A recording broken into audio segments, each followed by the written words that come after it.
Hello दोस्तों, अधेश academy पर आपका स्वागत है। दोस्तों, आज हम बात करने जा रहे हैं कबीर दास जी की, जो कि हमारे देश के एक बहुत महान विचारक हैं, सूफी पोएट हैं। और उनके जो दोहे हैं वो तो हम बचपन से सुनते चले आ रहे हैं। तो उन्होंने जो है जो विचार दिए उसका हमारे देश में बहुत लंबे समय तक असर हुआ।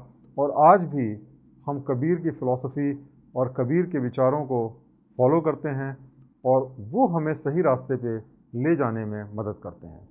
तो दोस्तों, चलिए हम जानते हैं कबीर दास के बारे में। कबीर दास जो है एक महान संत थे और जो भक्ति मूवमेंट हमारे देश में हुआ है मिडिएवल पीरियड में, उसके एक बहुत बड़े एक्सपोनेंट या उसके बहुत बड़े एक प्रचारक थे। कबीर दास जो हैं, उनका कोई गुरु नहीं था। हालांकि वो रामानंद को अपना गुरु मानते थे, लेकिन जो है असली में वो उन्होंने जो भी नॉलेज एक्वायर की वो अंदर से उनकी आई। वो सेल्फ रियलाइज थे। उन्होंने किसी भी आइडियोलॉजी को, किसी भी स्कॉलरली नॉलेज को या कोई धर्म ग्रंथों को कभी फॉलो नहीं किया। उन्होंने जो अपनी ज़िंदगी में देखा उसी के बेसिस पे उन्होंने अपना ज्ञान दिया। उन्होंने ज़्यादातर जो समय था उनका, वो जो हिंदू संत थे और जो मुस्लिम सूफीज़ थे उनके साथ में वो बिताते थे। और इसकी वजह से उन्होंने दोनों जो धर्म हैं उनकी जो सबसे अच्छी चीज़ें हैं उनको उन्होंने ग्रहण किया। और इसी वजह से उनके जो फॉलोअर्स थे उसमें हिंदू भी थे और उसमें मुसलमान भी हुआ करते थे। सबसे बड़ी बात देखिए क्या है कि उन्होंने जो अपना मैसेज दिया वो दोहों के फॉर्म में दिया। सिर्फ 2 लाइन के दोहे होते थे जो कि आप आसानी से याद कर सकते हैं और हमने बचपन में पढ़े भी थे। और आज भी उनके दोहे जो हैं वो बहुत पॉपुलर हैं और हमें प्रेरित करते हैं कि हम जो है ये दुनिया भर के जो ढकोसले हैं उनको छोड़ के सही रास्ते पे चल सकें। चलिए हम अब कबीर दास के जो स्पिरिचुअल आइडिया हैं उनके बारे में बात करते हैं। उनका एक दोहा जो सबसे ज़्यादा पॉपुलर है वो है, पोथी पढ़ पढ़ जग मुआ, पंडित भया न कोय, ढाई आखर प्रेम का, पढ़े जो पंडित होए। कहने का मतलब ये है कि बहुत से लोग हैं जो बहुत सारा ज्ञान जो है प्राप्त करते हैं, पूरी ज़िंदगी जो है वो ज्ञान अर्जन में बिता देते हैं, लेकिन अगर उनके अंदर प्रेम नहीं है तो सब व्यर्थ है। तो कबीर दास जी ने इसमें ये कहा कि जो प्रेम होता है वो सबसे ज़्यादा इम्पॉर्टेंट होता है और उसी से लोग जो है एक दूसरे से जुड़ते हैं। जितनी भी बुकिश नॉलेज है, किताबी जो ज्ञान है, वो सब बेकार है अगर आपके दिल में प्रेम नहीं है। और इसीलिए उन्होंने लोगों से कहा कि वो नफ़रत से बचें और एक दूसरे को प्रेम करना सीखें। कबीर दास के हिसाब से जो भगवान हैं उनका कोई फॉर्म नहीं होता, उनका कोई रूप नहीं होता। वो बिल्कुल प्योर होते हैं, पवित्र होते हैं और होली होते हैं, सेक्रेड होते हैं। तो इस तरीके से उन्होंने जो भगवान है उनका कोई भी, आप उनको कोई मूर्ति नहीं बना सकते, उनको कोई नाम नहीं दे सकते। हालांकि उन्होंने जब दोहे दिए तो दोहों के अंदर उन्होंने भगवान को कई बार राम कहा है, कभी रहीम कहा है, कभी अल्लाह कहा है, कभी खुदा कहा है, कभी साहेब कहा है। लेकिन वो एक फॉर्मलेस गॉड की बात कर रहे थे। वो एक जो राम जिसको हम टिपिकली समझते हैं कि वो जो दशरथ के पुत्र थे उनकी बात नहीं कर रहे थे। वो राम का मतलब भगवान जो कि फॉर्मलेस हैं। उनके हिसाब से जो भगवान है वो सब जगह व्याप्त हैं, सर्वव्याप्त हैं। और इसीलिए आपको किसी मंदिर में या मस्जिद में जाने की ज़रूरत नहीं है उनको पाने के लिए। वो सब जगह प्रेजेंट है, आपके दिल में भी प्रेजेंट हैं और आप इस तरीके से उनको कहीं भी पा सकते हैं। उनके हिसाब से भगवान एक हैं, वो किसी धर्म के हिसाब से अलग अलग नहीं है, एक ही भगवान होते हैं। और उनको आप किसी भी तरीके की जो रिचुअल्स हैं या जो हम बहुत सारे कर्मकांड करते हैं उनसे आप उसको पा नहीं सकते। केवल प्यार से और भक्ति से जो है उनको आप पा सकते हैं। कबीर दास जी के हिसाब से गुरु का जो है हमारी ज़िंदगी में बहुत बड़ा स्थान है। आपने सुना होगा, गुरु गोविंद दोनों खड़े काके लागो पाए, बलिहारी गुरु आपने जो गोविंद दियो बताए। तो ये जो उनका दोहा है ये हमको बताता है कि जो गुरु होता है उसका स्थान भगवान से भी ऊपर होता है, क्योंकि गुरु के माध्यम से ही हम भगवान को जान पाते हैं, समझ पाते हैं। उनके हिसाब से जितने भी भगवान थे सारे धर्मों के अंदर वो एक हैं और सिर्फ हमको अलग अलग नाम से जानते हैं। चलिए हम बात करते हैं कि जो कबीर दास हैं उनका क्या हमारे देश में कंट्रीब्यूशन रहा। देखिए, सबसे बड़ी बात उन्होंने की कि जो हिंदुज़म है और जो इस्लाम है उसके बीच में उन्होंने एक सामंजस्य लाने की कोशिश की, हारमोनी लाने की कोशिश की। उनके समय में इन रिलीजन के बीच में बहुत ज़्यादा कॉन्फ्लिक्ट हुआ करती थी, बहुत ज़्यादा लड़ाइयाँ हुआ करती थी। तो उन्होंने इनके बीच में एक वार्तालाप स्थापित करने की कोशिश की। एक समझदारी के हिसाब से एक दूसरे को समझने के लिए उन्होंने समझाया सबको। कबीरदास जी मूर्ति पूजा पे विश्वास नहीं करते थे और वो जाति व्यवस्था के भी खिलाफ थे जो हिंदू सोसाइटीज़ में बहुत पॉपुलर थी और आज भी जो है बहुत पॉपुलर है। उन्होंने हिंदुओं से कहा कि वो रिचुअल ना करें, जो कर्मकांड करते हैं, जो बहुत सारी सेक्रीफाइसेस करते हैं, जो यज्ञ करते हैं उसको ना करें, जो मूर्ति पूजा करते हैं उसको ना करें, जो जाति के हिसाब से लोगों को हम डिफरेंट करते हैं उसको ना करें, और जो इनकारनेशन का जो कॉन्सेप्ट है, जो हम कहते हैं कि ये भगवान जो हैं वो अवतार लेते हैं, उसका जो कॉन्सेप्ट है उसके भी वो फेवर में नहीं थे। उसको भी कहते थे कि हमें नहीं मानना चाहिए, क्योंकि जो भी पैदा होता है वो इंसान होता है। भगवान जो हैं वो कोई इंसान का रूप लेकर के पैदा नहीं हो सकते, क्योंकि जो कबीर के भगवान हैं वो फॉर्मलेस, उनका कोई भी शेप नहीं हो सकता है। इसी तरीके से उन्होंने मुसलमानों को भी कहा कि जो उनका जो एक्सक्लूसिवनेस है कि मेरा ही धर्म सही है, मेरा ही भगवान सही है, उससे वो बाहर निकलें। और जो उनके जो विश्वास है कि एक ही प्रॉफिट है, अपने ही प्रॉफिट पे विश्वास है, दूसरों पे विश्वास नहीं करते, वो भी सही नहीं है। और जो बहुत सारे वो राइट्स करते हैं, जैसे कि मक्का जाना या बहुत सारे प्रेयर करना 5 बार, या बहुत सारी जो फास्टिंग है, उन सब चीज़ों को भी छोड़ने के लिए कबीरदास जी ने उनको एडवाइस किया कि ये सारी चीज़ें जो हैं व्यर्थ हैं, इनको हमें करने की ज़रूरत नहीं है। अब हम बात करते हैं कुछ कबीरदास जी के प्रसिद्ध दोहों के बारे में, जिसके थ्रू उन्होंने बहुत हमें मैसेज दिया। जैसे उन्होंने कहा, कंकड़ पत्थर जोड़ के मस्जिद लियई बनाए, ता चढ़ मुल्ला बांग दे का बहरा हुआ खुदाए। तो ये जो उनका दोहा है वो हमें ये समझाता है कि जो हम बहुत सारे जो मुस्लिम में होते हैं कि वो लाउड स्पीकर से, और जो उनके जो मुल्ला होते हैं वो बहुत ज़ोर ज़ोर से बोलते हैं, तो वो व्यर्थ है, क्योंकि भगवान जो है आपके दिल में है। और अगर आप अपने दिल से कोई भी बात कहते हैं तो भगवान उसको सुनेगा। उसके लिए आपको मस्जिद में जाके लाउड स्पीकर पे कोई चीज़ बोलने की ज़रूरत नहीं है। माटी कहे कुम्हार से, तू क्या रोंदे मोए, एक दिन ऐसा आएगा मैं रोंदूंगी तो। ये जो है बहुत ही एक डीप मैसेज इसके अंदर है कि हम सभी लोगों को एक दिन मर जाना है और हम सब इसी मिट्टी में मिल जाएंगे। इसलिए हमें किसी चीज़ का घमंड करने की ज़रूरत नहीं है, हमें घमंड नहीं करना चाहिए। और जब तक हम इस दुनिया में हैं, हम अच्छे कर्म करते रहें, यही सबसे ज़रूरी चीज़ है। दुर्बल को न सताइए, जाकी मोटी हाय, बिना जीव के श्वास से लोह भस्म हो जाए। ये जो है दोहा हमें ये सिखाता है कि हमें जो कमज़ोर लोग हैं उनको एक्सप्लॉइट नहीं करना चाहिए, उनकी हेल्प करनी चाहिए, क्योंकि उनकी जो हाय होती है, उनकी जो हमें वो जब अपने दिल से हमें बद्दुआएँ देते हैं तो उससे जो है हमें बहुत नुकसान होता है, और वो हमें जो है बड़े से बड़े आदमी को ख़त्म कर सकती हैं। इसीलिए जो है कभी भी अपने से कमज़ोर जो व्यक्ति है उसको कभी सताना नहीं चाहिए। चलती चाकी देख के दिया कबीरा रोए, दो पाटन के बीच में बाकी बचा न कोई। ये जो दोहा है हमें ये कहता है कि दो जो पाटन हैं, धरती और आकाश, इसके बीच में जितने भी प्राणी हैं, हम सब जो हैं यहाँ पे आकर के टूट जाते हैं। हम अपने प्रिंसिपल से कंप्रोमाइज़ कर जाते हैं, हम अपनी प्योरिटी को खो देते हैं।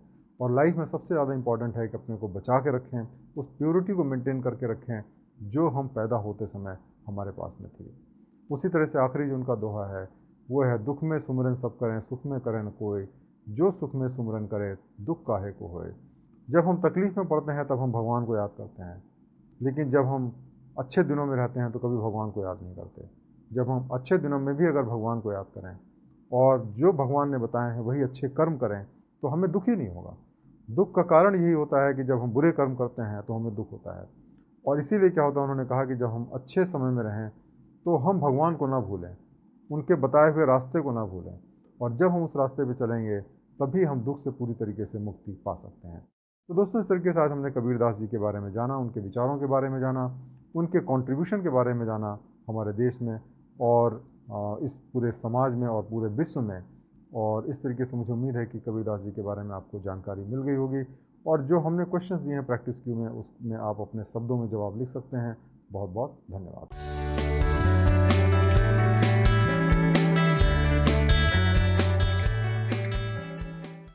दोस्तों, हम भारतीय महापुरुषों, संतों और जो विचारक लोग हैं उनके विचारों के बारे में अध्ययन कर रहे हैं, और आज हम जानेंगे श्री रामकृष्ण परमहंस के बारे में।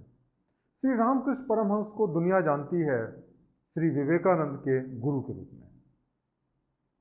वो क्या बोलते थे, उनके क्या विचार थे, उसके बारे में हमें बहुत कुछ नहीं पता है। आज हम जानेंगे कि उनके क्या विचार थे और ऐसी उनके अंदर कौन सी क्वालिटीज़ थी कि स्वामी विवेकानंद जैसा जो महान स्कॉलर थे, जो स्पिरिचुअल लीडर थे दुनिया के, उनके गुरु थे ये। तो सबसे पहले हम जानेंगे श्री रामकृष्ण परमहंस के ज़िंदगी के बारे में। इनकी पैदाइश हुई 1836 में। इनके जो पेरेंट्स थे बहुत ही गरीब थे, लेकिन बहुत ही धार्मिक भावनाओं के थे, धार्मिक विचारों के थे। इनका मन जो है शुरू से ही पढ़ने लिखने में ज़्यादा नहीं लगता था और ये शुरू से मेडिटेशन में चले जाते थे, स्पिरिचुअल थे, पूजा पाठ में इनका मन लगता था।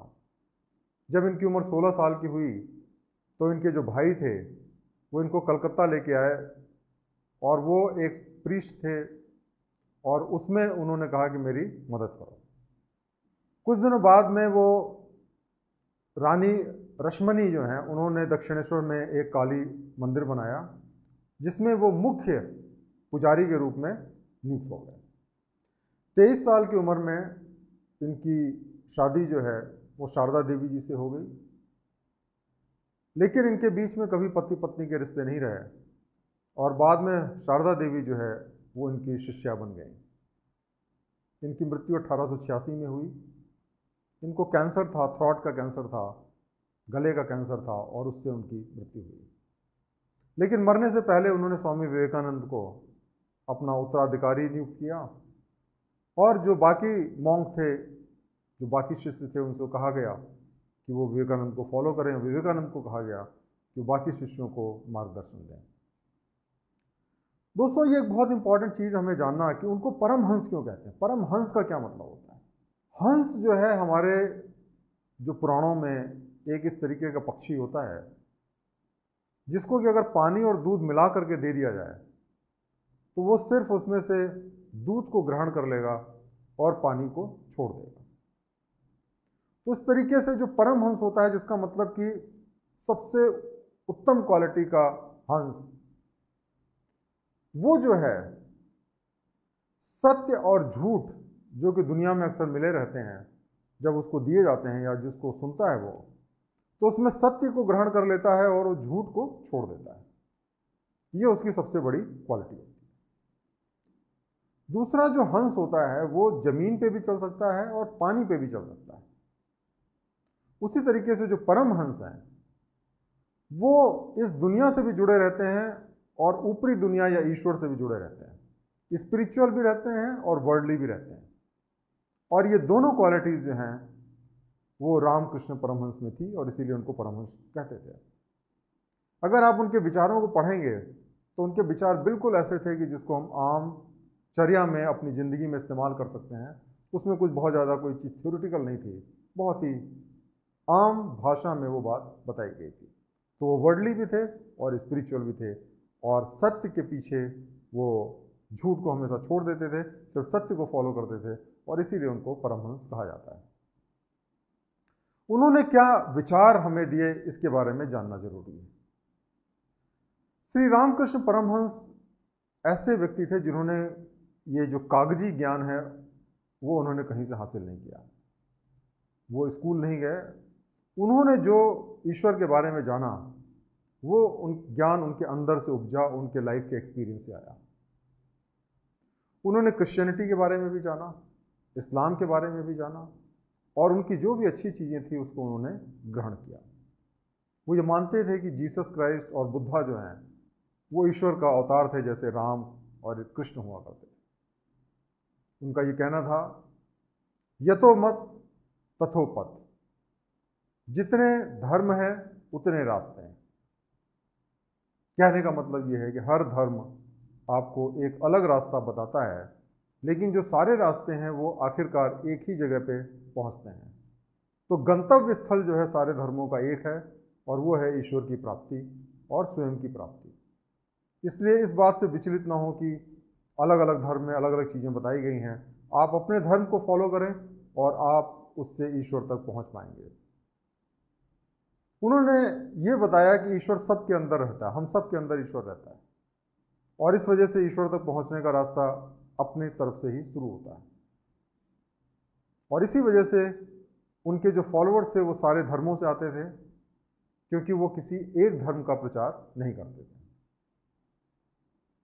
उनका एक बड़ा इंटरेस्टिंग मेथड होता था लोगों को समझाने का, जो कॉम्प्लेक्स आइडियाज़ थे, जो हमारे दिलों में जो बहुत सारे डाउट्स रहते हैं, भ्रम रहते हैं, उसको दूर करने के लिए। जैसे कि अक्सर वो एक कहानी सुनाया करते थे, एक हाथी की और बहुत सारे अंधे लोगों की कहानी। जैसे कि कुछ अंधे लोग जो हैं, उनको एक हाथी के पास ले जाया गया और कहा गया भाई ये बताओ क्या चीज़ है। अब एक आदमी ने हाथी का पैर पकड़ा और उसने कहा साहब ये तो एक खंभा है।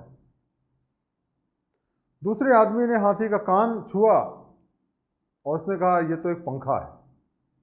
तीसरे आदमी ने हाथी की पूंछ पकड़ी और उसने कहा कि झाड़ू जैसा लगता है। चौथे आदमी ने हाथी की जो शरीर है उसको छुआ तो उसको लगा ये तो दीवार है। और पांचवें आदमी ने हाथी की जब सूंड पकड़ी तो उसको लगा ये तो बड़ा मोटा सांप है। तो इस तरीके से सब लोगों ने एक ही चीज़ को अलग अलग तरीके से महसूस किया। इसीलिए श्री रामकृष्ण जी कहते थे कि जो अलग अलग धर्म हैं वो ईश्वर के एक लिमिटेड रूप का ही दर्शन करते हैं और इसी वजह से उसमें भ्रांतियाँ हैं, उसी वजह से उसमें डिफरेंस है। और अगर हम ये समझ लें कि सब लोगों का जो परसेप्शन है वो सही है और बजाय इसके कि हम आपस में लड़ने लगें कि जो मैंने देखा है वही सही है या मेरा धर्म जो कहता है वही सही है, तो हमारे बीच में कोई भी संघर्ष नहीं रह जाएगा। दूसरा, वो गीता को देखिए कितने आसानी से एक्सप्लेन कर देते थे। गीता एक ऐसी कॉम्प्लेक्स फिलॉसफी है जिसके बारे में बड़े बड़े ज्ञानी जो होते हैं वो आपस में डिस्प्यूट करते रहते हैं और समझ नहीं पाते कि गीता में क्या लिखा हुआ है। उन्होंने बड़े आसानी से गीता को एक्सप्लेन किया।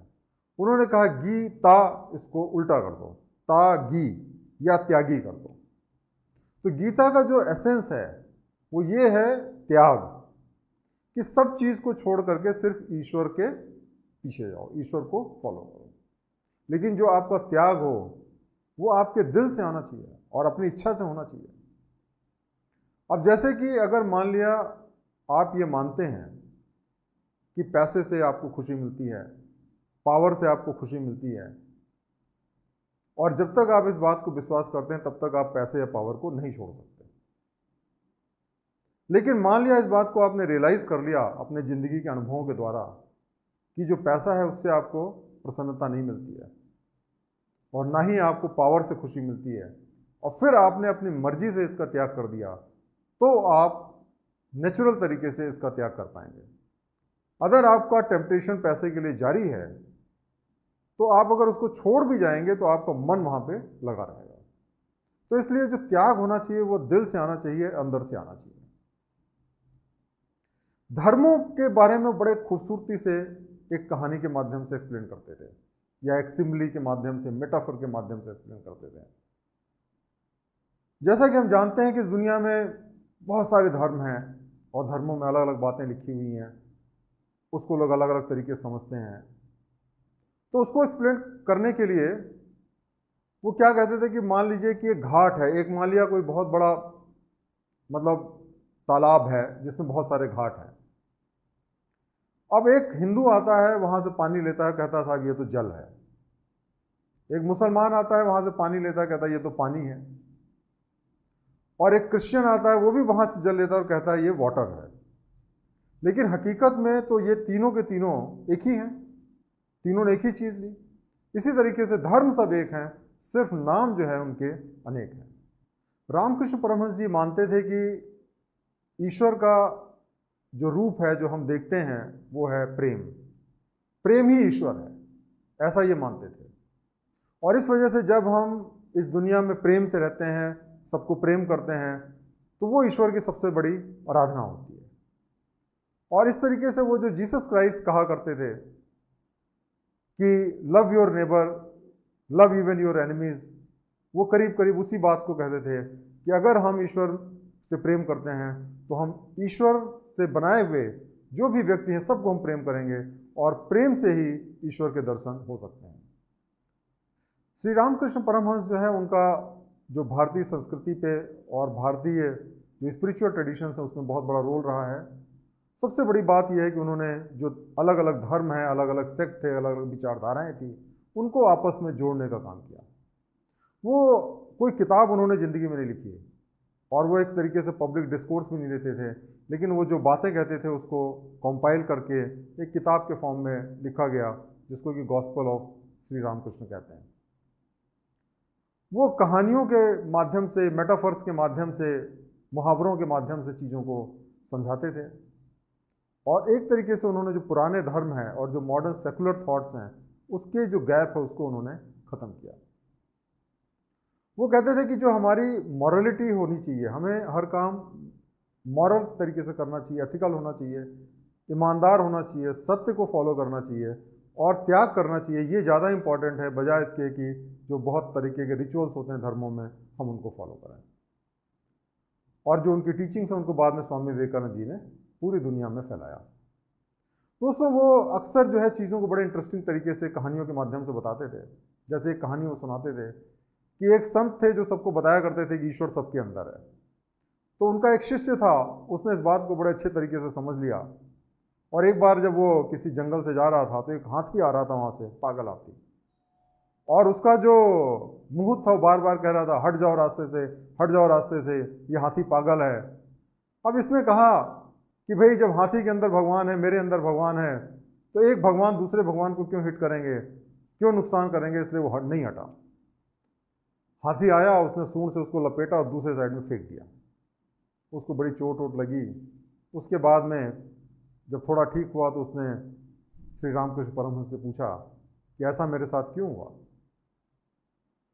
तो रामकृष्ण परमहंस जी मुस्काए और उन्होंने कहा कि बेटा, जब मुहूर्त तुमसे कह रहा था कि हट जाओ रास्ते से, तो क्यों नहीं हटे?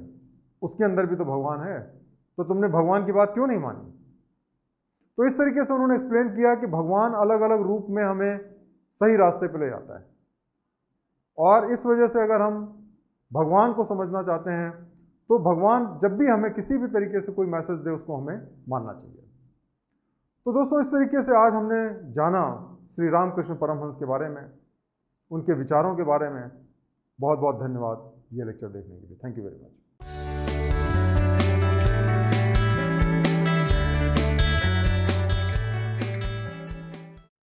दोस्तों, आज हम जानेंगे स्वामी विवेकानंद जी के बारे में।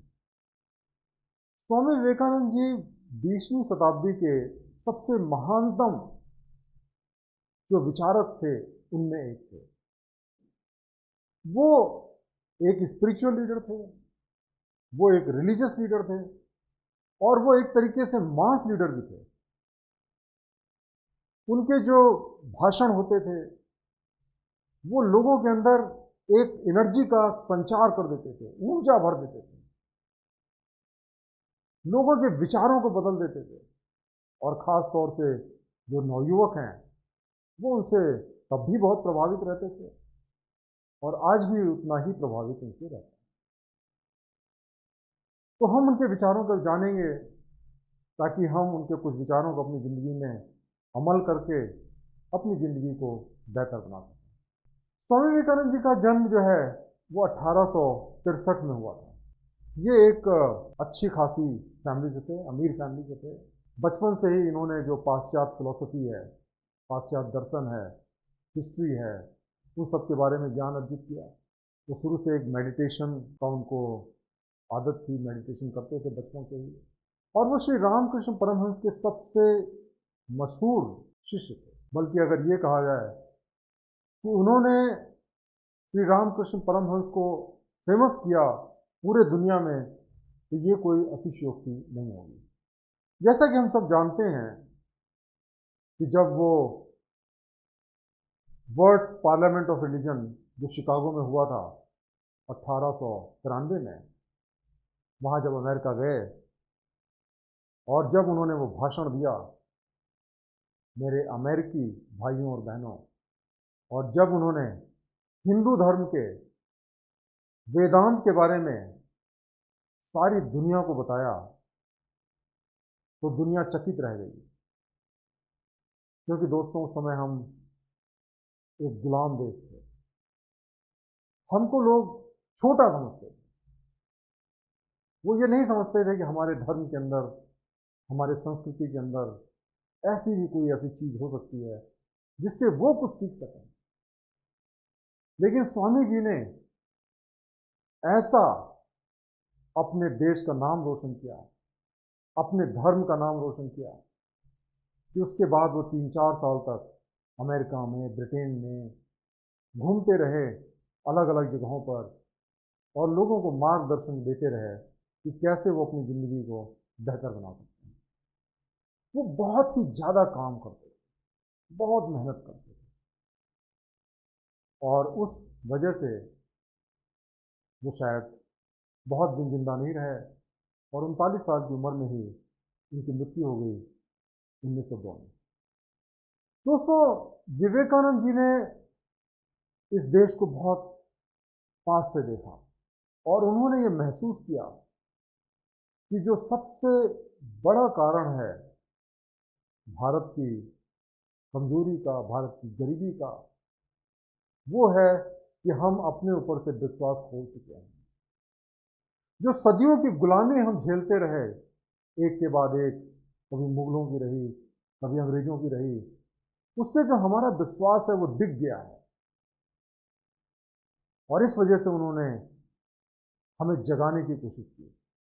उन्होंने नारा दिया, अराइज, अवेक, जगो, उठो, और तब तक ना रुको जब तक कि अपना मकसद ना प्राप्त करो। उन्होंने हमें सिखाया कि जो हमारी आत्मा है वो परमात्मा का ही एक रूप है, और इस वजह से हम सब अगर चाहें तो ईश्वर जैसे अच्छे बन सकते हैं और कोई भी महान से महान काम कर सकते हैं। लेकिन उनके जो विचार थे वो इस मामले में बड़े भिन्न थे कि जो हमारी भारतीय संस्कृति रही है उसमें अक्सर हम मुक्ति की बात करते हैं, रिनंसिएशन की बात करते हैं। ये जो दुनिया है, जो जन्म मृत्यु का एक साइकिल है, इस बंधन से दूर जाने की बात करते हैं। उन्होंने हमें सिखाया कि इस दुनिया में अच्छी तरीके से रहने के लिए जितनी ज़रूरी है स्पिरिचुअल नॉलेज, उतनी ही ज़रूरी है वर्ल्डली नॉलेज। हमें धर्म का ज्ञान जरूरी है, लेकिन हमें विज्ञान का ज्ञान भी जरूरी है। तो इन्होंने एक तरीके से हमारा जो विज्ञान है और जो हमारा धर्म है उनको जोड़ने की कोशिश की। उन्होंने रामकृष्ण मिशन की स्थापना की, और रामकृष्ण मिशन जो है वो केवल हमें आध्यात्मिक ज्ञान नहीं देता था।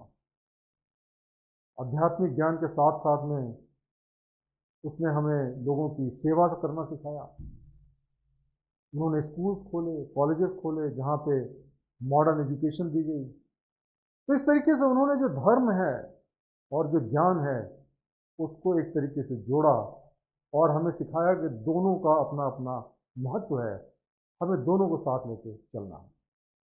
स्वामी जी ने हमें बहुत सारे विचार दिए। बहुत सारे विचार बहुत पुराने थे जो कि वेद और उपनिषद के समय के थे, लेकिन बहुत सारे जो विचार थे वो बहुत मॉडर्न है, नए हैं। स्वामी जी की जो सबसे बड़ी जो खास बात थी वो ये थी कि जब अपने विचारों को वो व्यक्त करते थे, चाहे वो उपनिषद हो जो कि 2-3 हजार साल पहले लिखे गए, चाहे वेद हो, उसके लिए जो भाषा इस्तेमाल करते थे, उसको जो कहने का तरीका था, एक्सप्लेन करने का तरीका था, उसमें मॉडर्न साइंस की लैंग्वेज इस्तेमाल करते थे। और इस वजह से जो उनकी बातें होती थी वो पूरी दुनिया समझती थी, क्योंकि साइंस की जो नॉलेज है वो सबको है। और इसलिए उन्होंने जो धर्म है उसको उन्होंने कहा साइंस ऑफ कॉन्शियसनेस। ये जो कॉन्शियसनेस है, जागृति है हमारे अंदर, हमारी जो आत्मा है, उसका जो विज्ञान है वही धर्म है। उन्होंने कहा है कि कोई भी धर्म हो, लेकिन हर धर्म हमें ये सिखाता है कि कैसे हम अपने अंदर की जो आत्मा है उससे अपना सरोकार करें, उसको हम समझें। और इसीलिए मानते थे कि हर व्यक्ति जो है वो दैवीय है, डिवाइन है, क्योंकि हर व्यक्ति के अंदर एक ही आत्मा विराजमान है। उनका ये मानना था कि जो मॉरलिटी होती है वो डर के मारे नहीं होनी चाहिए, क्रिटिसिज्म के डर को अवॉइड करने के लिए नहीं होनी चाहिए, बल्कि इसलिए होनी चाहिए कि हम अंदर से महसूस करें। और जब हमारी आत्मा शुद्ध होती है तो हम स्वयं जो है वो सही रास्ते पे चल पड़ते हैं। हमें किसी तरीके की ना तो प्रलोभन की ज़रूरत होती है और ना ही हमें किसी तरीके के डर की ज़रूरत पड़ती है। उन्होंने जो वेस्टर्न साइंस है और जो ईस्टर्न रिलीजन है, इन दोनों के गैप को ख़त्म किया, एक दूसरे के साथ इसको जोड़ा। लेकिन सबसे बड़ी बात जो उन्होंने हमें सिखाई कि जैसे कि हमारे यहाँ पे जो हमारे साधु संत थे वो सारी दुनिया छोड़ देते थे और अपने व्यक्तिगत मुक्ति की तरफ बढ़ उठते थे। उन्होंने कहा कि नहीं, ये जो पर्सनल लेवल पे जो हम साल्वेशन की बात करते हैं, मुक्ति की बात करते हैं, ये निरर्थक है। हमें सेवा करना चाहिए, जो गरीब हैं उनकी सेवा करनी चाहिए। और ये जो उन्होंने चीज़ें सिखाई, ये काफ़ी वेस्टर्न जो थॉट्स है वहाँ से वो लेकर के आए। जैसे कि उनका एक बहुत ही फेमस कोट है, so long as millions live in hunger and ignorance, जब तक करोड़ों लोग जो हैं वो भूखे हैं और ज्ञानी हैं, I hold every man a traitor, मैं उस हर व्यक्ति को एक ट्रेटर समझता हूँ, धोखेबाज समझता हूँ, जो कि पढ़ा लिखा है उनके एक्सपेंस पे और उसके बावजूद जो है उनके लिए वो चिंता नहीं करता। तो हर आदमी जिसके पास में रिसोर्सेज हैं, पैसा है, ज्ञान है, उसकी जिम्मेदारी है कि इस सोसाइटी के जो पिछड़े लोग हैं, जिनके पास में न ज्ञान है, न पैसा है, भूखे हैं, उनको उनकी ज़रूरतों को पूरा करें। दोस्तों, स्वामी विवेकानंद जी ने भारत का नाम पूरी दुनिया में रोशन किया। उन्होंने हमें पहली बार सिखाया कि जो हमारा धर्म है वो तो बड़ा सर्वोत्तम धर्म है, उसके अंदर तो वो ज्ञान है जो और किसी धर्म में नहीं है। और इस वजह से उन्होंने भारतीयों का जो कॉन्फिडेंस है वो स्टोर किया। पहले लोग भागते थे दूसरे रिलीजन्स की तरफ क्योंकि उनको ऐसा लगता था कि दूसरे रिलीजन्स बेटर हैं। विवेकानंद जी का जो सबसे बड़ा कंट्रीब्यूशन रहा कि अपने धर्म के लिए, अपने देश के लिए उन्होंने विश्वास पैदा किया। उन्होंने जो पाश्चात्य जो रिलीजन है उनकी कमियों को भी लोगों के सामने उजागर किया, ताकि आप ये ना समझें कि वो रिलीजन परफेक्ट है।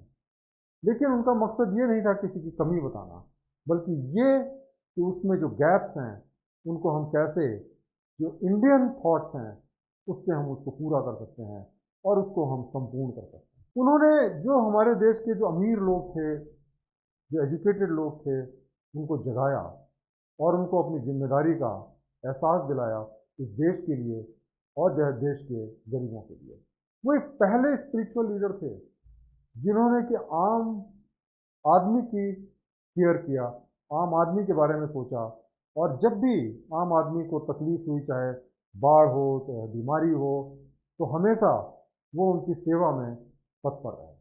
दोस्तों, हिंदुज़म में बड़े सारे सेक्ट हैं और कई बार इन सेक्ट के बीच में लड़ाइयाँ भी हुई हैं।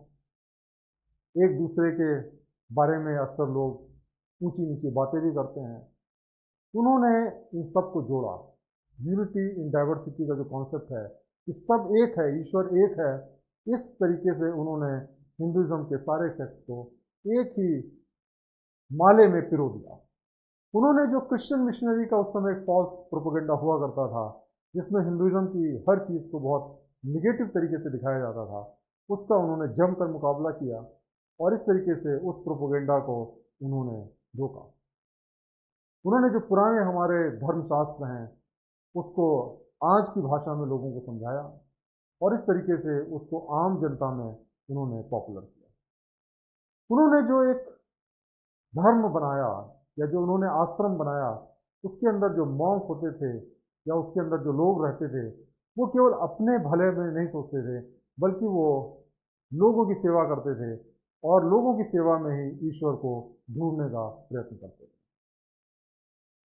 विवेकानंद जी का बड़ा एक अजीब सा तरीका था, एक बड़ा यूनिक तरीका हुआ करता था चीज़ों को समझाने का। जैसे एक बार वो अलवर गए और वहाँ के जो महाराजा थे उनका नाम था मंगल सिंह। अब मंगल सिंह जो है वो पाश्चात्य मूल्यों से बहुत प्रभावित थे और जो हमारी भारतीय जो संस्कृति थी उसको बड़ा नीची नज़रों से देखते थे। बातों बातों में उन्होंने कहा कि ये जो मूर्ति पूजा है ये बड़ी घटिया चीज़ है, मैं इसको नहीं मानता। स्वामी विवेकानंद जी ने उनको लेसन देने की बात सोची, कैसे उसको समझाया जाए। तो उनका जो राजमहल था उसमें उनके जो पूर्वजे थे बहुत सारे, उनके जो है वो पिक्चर्स लगे हुए थे, पोर्ट्रेट लगे हुए थे। तो उन्होंने एक दीवान से कहा कि भाई ये किसका पोस्टर, उन्होंने कहा साहब ये उनके फादर का है, कोई कहा ग्रैंडफादर का है। उन्होंने कहा भी ठीक है, एक पोस्टर निकालो नीचे, और फिर उन्होंने कहा इस पर थूको। अब दीवान तो एकदम जो है वो दंग रह गया, उसने कहा साहब मैं कैसे सोच सकता हूँ, मैं कैसे थूक सकता हूँ इस पर। उन्होंने कहा क्यों, ये तो एक पोस्टर है, ये तो कपड़े का बना हुआ है, इस पर कुछ पेंट लगा हुआ है, ये महाराजा थोड़ी ना है, ना महाराजा के पूर्वज हैं, तो तुम्हें क्या तकलीफ है। तो भी उसने थूकने से मना कर दिया, और महाराजा एकदम गुस्से से पागल हो गए कि तुम्हारी हिम्मत कैसे हुई इस तरीके की बात करने की। तब स्वामी विवेकानंद जी ने उनको समझाया कि जिस तरीके से ये जो पिक्चर है वो सिर्फ आपके इमेजिनेशन से, आपकी थिंकिंग से आपके पिता स्वरूप हो जाती है, और इस पे थूकना उतना ही गलत होता है जितना कि अक्सर कोई अगर आपके पिताजी पे थूके। उसी तरीके से जब हम किसी मूर्ति के सामने जाके पूजा करते हैं तो हम उस मूर्ति की पूजा नहीं करते हैं, वो मूर्ति हमें उस ईश्वर की याद दिलाती है जो हम सब में विराजमान है, और उस ईश्वर की हम पूजा करते हैं। और इस तरीके से उन्होंने महाराजा को अच्छी तरीके से समझा दिया कि ये जो मूर्ति पूजा होती है इसका भी एक महत्व होता है। दोस्तों, स्वामी विवेकानंद जी के जो विचार थे, उनकी जो स्पीचेस थी, वो बड़ी एनर्जी से भरी रहती थी, बड़ी ऊर्जा होती थी, लोगों की वो जिंदगियां बदल देते थे। उनका एक कोट है, arise awake and stop not until the goal is reach. उठो, जागो, और तब तक न रुको जब तक कि तुम्हारा मकसद तुम्हें न मिल जाए। दोस्तों, बहुत बार ऐसा होता है कि हम बड़े इरादों के साथ चलते हैं, ऊंचा से ऊंचा मकसद पाना चाहते हैं, लेकिन रास्ते में हम छोड़ देते हैं और फिर दूसरे मकसद की तरफ चल पड़ते हैं, और ऐसे करके ज़िंदगी में हम एक मकसद के बाद दूसरे मकसद में भागते रहते हैं और कुछ भी हम अचीव नहीं कर पाते। इसीलिए स्वामी जी ने कहा कि एक बार अगर आपने एक बार मकसद डिसाइड कर लिया तो तब तक ना रुको जब तक ये मकसद आप ना अचीव करें। उसी तरीके से एक उनका बड़ा फेमस कोट है, you can not believe in God until you believe in yourself. आप ईश्वर पे तब तक विश्वास नहीं कर सकते जब तक कि आप स्वयं पे विश्वास ना करो। आप देखेंगे बहुत सारे लोग होते हैं जिनको स्वयं पे कोई विश्वास नहीं होता है, हर चीज़ के लिए भगवान के पास पहुंच जाते हैं, मेरा ये कर दो, मैं ये करूंगा। उनको ऐसा लगता है कि भगवान उनकी जो है पर्सनल लेवल पे हेल्प करेगा। सेल्फ कॉन्फिडेंस उनके अंदर नहीं होता है। विवेकानंद जी ने हमें ये सिखाया कि सबसे इंपॉर्टेंट चीज़ है अपने ऊपर विश्वास करना, क्योंकि उसी ईश्वर का अंश आप स्वयं हैं और वही ईश्वर आपके अंदर है। अगर आप अपने अंदर के ईश्वर को विश्वास नहीं कर सकते तो आप बाहर के ईश्वर को कैसे विश्वास करोगे। इसलिए सेल्फ कॉन्फिडेंस जो है लाइफ में बहुत जरूरी है। विवेकानंद जी ने एक बार कहा कि this world is a great gymnasium where we come to make our self strong. ये दुनिया एक जिम्नाजियम की तरह है, जिम की तरह है, जहाँ पे कि हम अपने को मजबूत करने के लिए आते हैं। दोस्तों, कई बार ऐसा होता है कि हम भला काम करते हैं, अच्छा काम करते हैं, दूसरों का भला करना चाहते हैं, लेकिन क्या होता है कि वो हमें अप्रिशिएशन नहीं मिलता है, या हम जिसका भला करना चाहते हैं उसका भला नहीं होता, और हम उससे बड़ा डिसअपॉइंट हो जाते हैं, दुखी हो जाते हैं। तो विवेकानंद जी ने हमें ये कहा कि हमें अच्छे काम करने चाहिए, क्योंकि अच्छे काम जब हम करते हैं तो हम अच्छे बन जाते हैं, और जब बुरे काम करते हैं तो हम बुरे बन जाते हैं। जैसे कि आप जिम्नाजियम में जाते हैं, वहाँ पे वेट्स होते हैं, मशीन्स होती हैं, आप वहाँ पे एक्सरसाइज करते हैं, तो आप उस मशीन्स का कोई भला नहीं कर रहे हैं, आप उन वेट्स का कोई भला नहीं कर रहे हैं, वो तो जहाँ थे वही रहेंगे, लेकिन आपकी जो शरीर की शक्ति है, स्टैमिना है, वो इम्प्रूव होता है। इसी तरीके से जब हम अच्छा काम करते हैं तो दुनिया का चाहे अच्छा हो या ना हो, लेकिन हमारा अच्छा हो जाता है, क्योंकि हम स्वयं अच्छे बन जाते हैं। एक बार उन्होंने ये भी कहा कि अगर कोई भी ऐसी चीज़ है जो कि आपको फिजिकली, मेंटली या स्पिरिचुअली कमज़ोर बनाती है, तो उसको हमें एक जहर की तरह रिजेक्ट कर देना चाहिए। देखिए दोस्तों, सबसे कमज़ोर चीज़ जो है या सबसे ख़राब चीज़ दुनिया में है वीकनेस, कमज़ोरी। अगर आप कोई भी अच्छा काम करना चाहते हैं, चाहे स्वयं के लिए करना चाहें, चाहे दूसरों के लिए करना चाहें, उसके लिए चाहिए होती शक्ति, स्ट्रेंथ। और इसलिए कोई भी चीज़ जो आपको वीक बनाती है, कमज़ोर बनाती है, उसको आपको छोड़ देना चाहिए। एक और इनका बड़ा खूबसूरत सा कोट है कि अपने से आप दिन में कम से कम एक बार ज़रूर बात करें, अदरवाइज आप एक बेहतरीन व्यक्ति से मिलने से वंचित रह जाएंगे। दोस्तों, हम दुनिया के बारे में सोचते हैं, दुनिया के बारे में बातें करते हैं, लेकिन अपने साथ हम समय नहीं गुजारते हैं। ये बहुत ज़रूरी है कि हम अपने को जानें। दुनिया के सारे फिलॉसफिकल ट्रेडिशंस में ये कहा गया है कि स्वयं को जानना सबसे बड़ा ज्ञान है। और आप जब तक स्वयं के साथ समय नहीं गुजारेंगे, स्वयं से बातें नहीं करेंगे, अपनी कमजोरियों और अच्छाइयों को नहीं समझेंगे, तब तक आप स्वयं को नहीं जान सकते। और जब आप स्वयं को जान जाएंगे, तब आप ये भी जान जाएंगे कि आप बुरे व्यक्ति नहीं हैं, आपके अंदर अच्छाइयाँ हैं और आप अच्छा काम करने की इच्छा रखते हैं। इस तरीके से ये इनके जो कोट्स थे विवेकानंद जी के, वो बड़े इंस्पायरिंग हैं, वो स्पिरिचुअल भी हैं और प्रैक्टिकल भी हैं। उन्होंने ज़िंदगी में सफलता पाने का एक बहुत ही खूबसूरत मंत्र दिया, जो कि आज भी उतना ही रिलेवेंट है और हर व्यक्ति के लिए उतना ही रिलेवेंट या जरूरी है। उन्होंने कहा कि एक आइडिया को लीजिए और उस आइडिया को अपना मकसद बनाइए, अपनी ज़िंदगी बना लीजिए, उसके बारे में सोचिए, और जब सोते हैं तो उसके आप सपने देखिए और उस आइडिया के लिए ही आप जिंदा रहें। आपकी जितनी शक्ति है, चाहे वो मसल्स हो, चाहे वो ब्रेन हो, आपके शरीर की जितनी शक्ति है, चाहे वो शारीरिक हो, मानसिक हो, वो सब शक्ति लगा दें उस आइडिया के पीछे, और यही जो है सफलता का मंत्र है। तो इस तरीके से दोस्तों, हमने आज स्वामी विवेकानंद जी के बारे में सीखा और हमने उनके विचारों के बारे में जाना और हमने जाना कि हम कैसे अपनी ज़िंदगी को बेहतर बना सकते हैं। बहुत बहुत धन्यवाद ये वीडियो देखने के लिए। Thank you very much.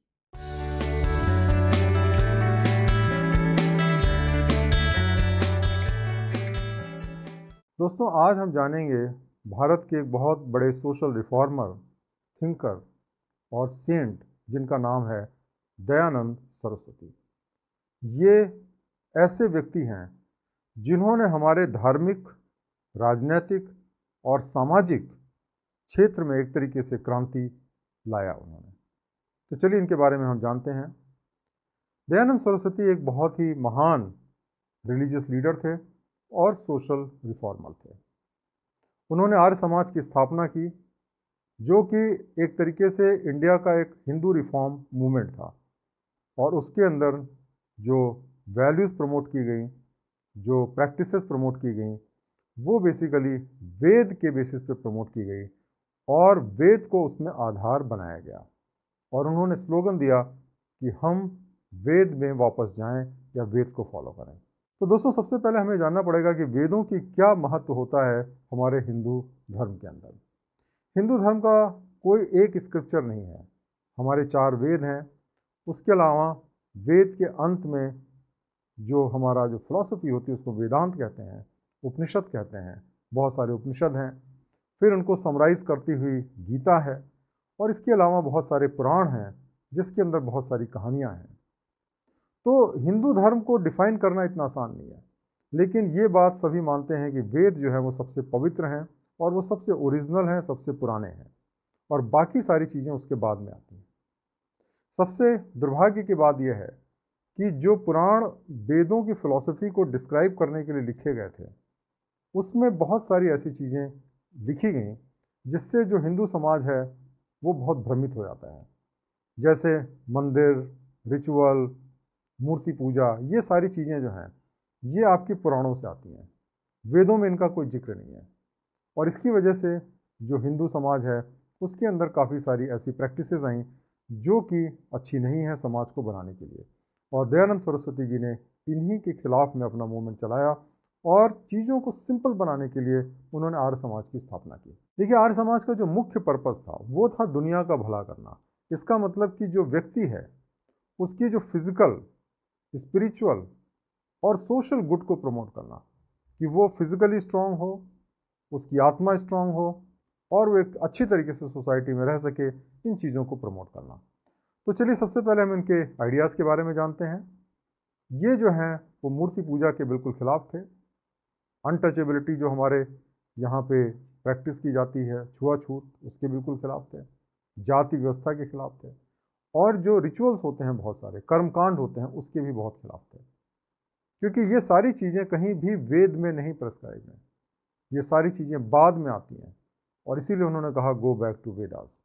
Swami ji ने कहा कि जो भगवान हैं उनका कोई फॉर्म नहीं हो सकता है, उनका कोई रूप रंग नहीं हो सकता है, वो फॉर्मलेस हैं, सब जगह पे व्याप्त हैं, सब कुछ जानते हैं, न्यायप्रिय हैं, उसी तरीके से मर्सीफुल हैं, दयालु हैं, इटर्नल हैं, न उनका कोई आदि है न कोई अंत है, ओमनीपोटेंट हैं, सर्वशक्तिमान हैं, ओमनी प्रेजेंट हैं, सब जगह पे व्याप्त हैं, इमेनेंट हैं, कॉन्टीन्यूअस हैं, लगातार हैं, निरंतर हैं, उनका कोई बिगनिंग और एंड नहीं है, पवित्र हैं, और इसी तरीके से उन्होंने सब चीज़ का क्रिएशन किया है जो भी इस दुनिया में प्रेजेंट है।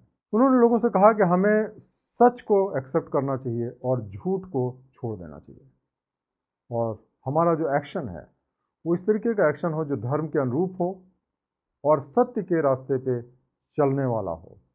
तो देखिए, उनका जो फोकस था वो ये था कि हम रिचुअल्स पे ज़्यादा ध्यान न दें, रिचुअल्स को अवॉइड करें, धर्म के रास्ते पे कर चलें, अच्छे काम करें, ये चीज़ें उन्होंने हमें सिखाई। चलिए अब हम जानते हैं कि उनका क्या कंट्रीब्यूशन था हमारे देश की जो सोशल लाइफ है उसके ऊपर। स्वामी जी ने औरतों को बराबर का अधिकार देने की वकालत की और उनको वेद पढ़ने के लिए भी प्रेरित किया। आप समझिए कि अब से सैकड़ों साल पहले ये कितनी बड़ी बात थी। वो चीज़ उन्होंने स्टार्ट किया। उन्होंने एजुकेशन सिस्टम को भी रिफॉर्म किया, एंग्लो वैदिक स्कूल्स की स्थापना की, जिससे कि जो भारत के जो स्टूडेंट्स हैं वो वेद के साथ साथ में जो कॉन्टेम्प्रेरी इंग्लिश है या जो कॉन्टेम्प्रेरी सब्जेक्ट्स हैं, साइंस हो, मैथ्स हो, ये सारी चीज़ें भी साथ साथ सीखें। इसके अलावा उन्होंने शुद्धि मूवमेंट शुरू किया, जो कि जो नॉन हिंदू थे, जो हिंदू धर्म से दूसरे धर्मों में चले गए थे, उनको हिंदुइज्म में कन्वर्ट करने के लिए।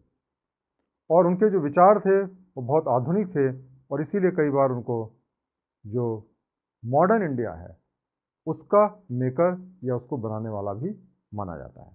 तो चलिए हम उनके कुछ कोटेशंस की बात करते हैं। पहला कोटेशन ये है कि बेनिफिशियंस जो होता है, लोगों की मदद करना जो है, वो असली में जो बुराइयां हैं उनको हटाता है और अच्छे गुणों का निर्माण करता है, और जो सोसाइटी है उसके अंदर जनरल वेलफेयर को प्रमोट करता है।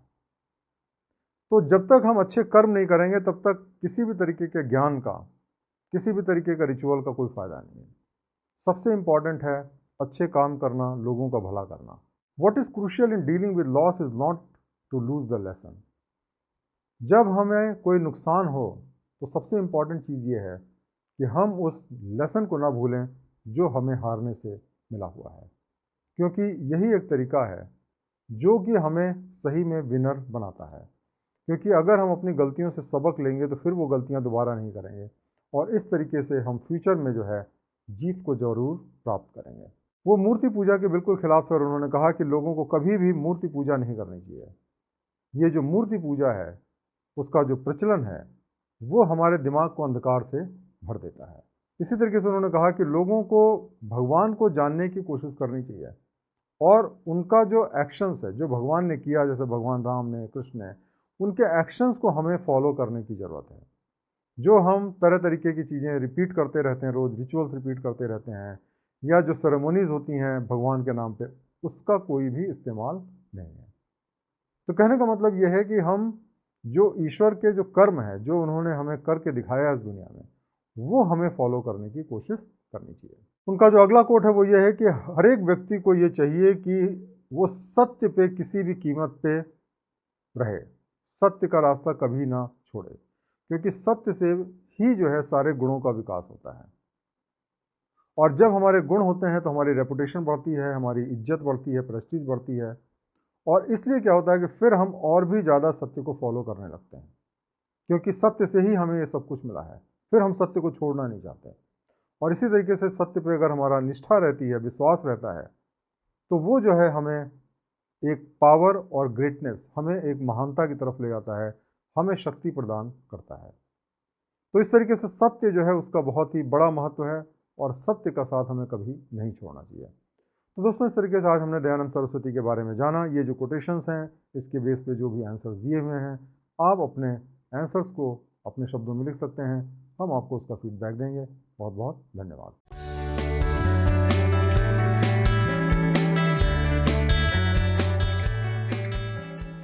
दोस्तों, आज हम जानेंगे दलाई लामा के बारे में, जो कि विश्वविख्यात हैं।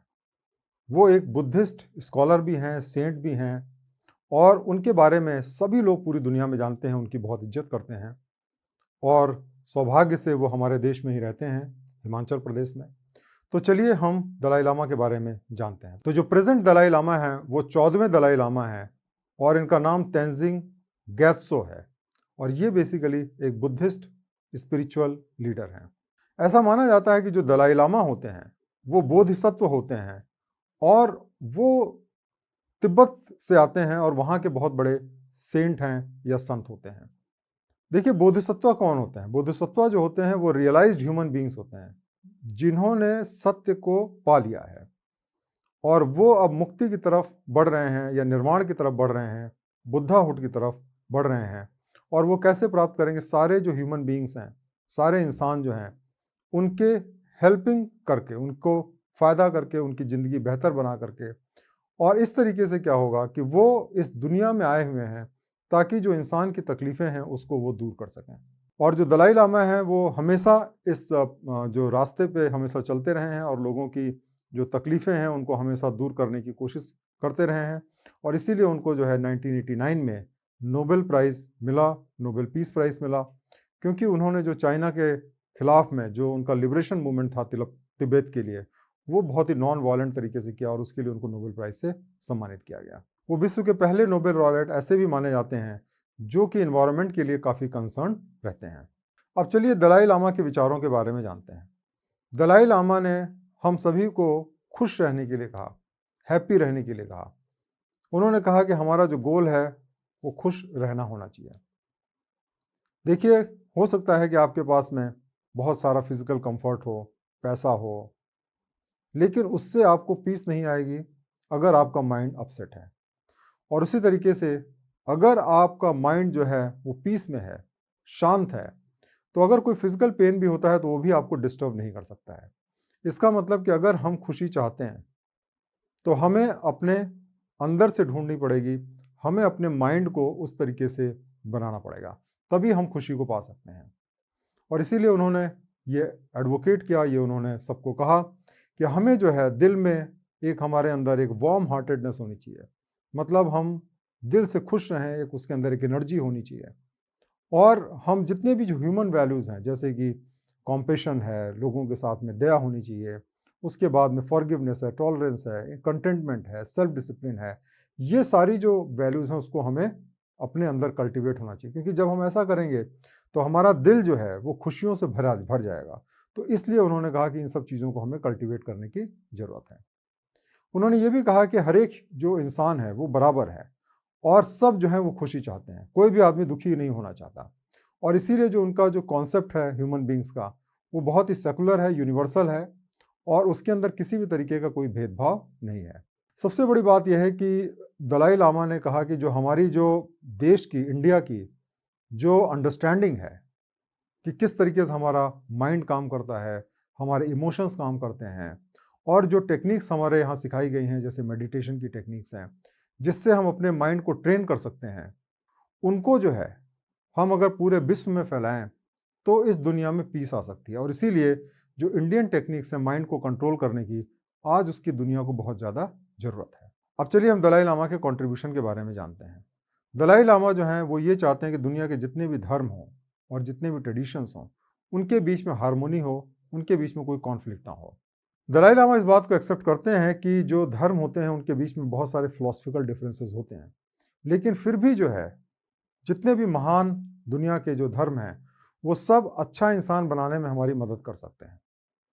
और जितने भी धर्म होते हैं उनको एक दूसरे की रिस्पेक्ट करनी चाहिए। वो भले ही अपने अपने धर्म के जो प्रिंसिपल्स हैं उनको फॉलो करें, लेकिन फिर भी हमारी ये ड्यूटी है कि हम दूसरे धर्मों की भी रिस्पेक्ट करें। और इस तरीके से दलाई लामा ने जो हमारे देश के अंदर जो हमारी नॉलेज है, जो पुरानी नॉलेज है, उसकी तरफ जो आज का युवा है उसमें अवेयरनेस लाने का एक बहुत बड़ा काम किया है।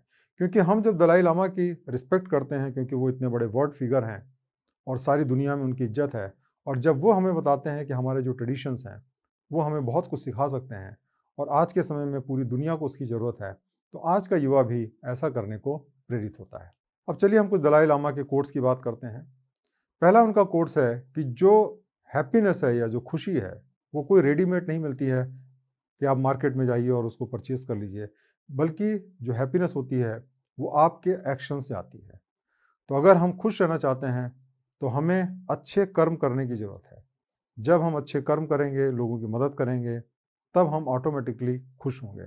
अच्छे कर्मों से ही हमें खुशी मिल सकती है। दलाई लामा ने कहा, my religion is very simple, my religion is kindness. उन्होंने कहा कि धर्म का जो सबसे इम्पॉर्टेंट चीज़ है वो है दया। अगर आपके अंदर दया नहीं है तो आप धार्मिक नहीं हो सकते हैं।